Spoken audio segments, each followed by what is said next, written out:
సుమారు 600 సంవత్సరాల క్రితం నిర్మితమైన ఈ ఆలయం రుక్మిణి సత్యభామ సమేత వేణుగోపాలస్వామి క్షేత్రంగా పేరుగాంచింది.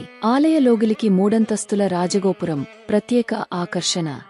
ఈ రాజగోపురంపై శ్రీకృష్ణ లీలా వైభవాన్ని చాటి చెప్పే పలు విగ్రహాలు గోచరమవుతాయి. స్థల పురాణం ప్రకారం ఈ ఆలయంలోని స్వామివారి విగ్రహం స్వయంభూగా వెలిసిందని విశ్వసిస్తారు. కాకతీయ విజయనగర కాలానికి చెందినదిగా భావించే ఈ దేవాలయం కాలక్రమేణా గ్రామస్తుల భక్తి, సేవాభావంతో అభివృద్ధి చెందింది.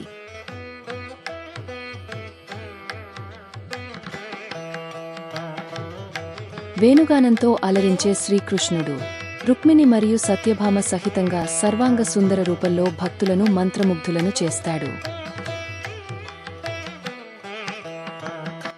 ఈ ఆలయంలో అత్యంత వైభవంగా జరుపుకునే పండుగ శ్రీకృష్ణ జన్మాష్టమి. ఆ రోజున స్వామివారికి ప్రత్యేక అలంకరణలు, అభిషేకాలు, ఉత్సవాలు నిర్వహిస్తారు. అలాగే ఏకాదశి రోజుల్లో ప్రత్యేక పూజలు జరుగుతుంటాయి. ఈ ఆలయం హైదరాబాద్ నుండి సుమారు 30 కిలోమీటర్ల దూరంలో ఉన్న ఎదులాబాద్ అనే ప్రాంతంలో ఉంది.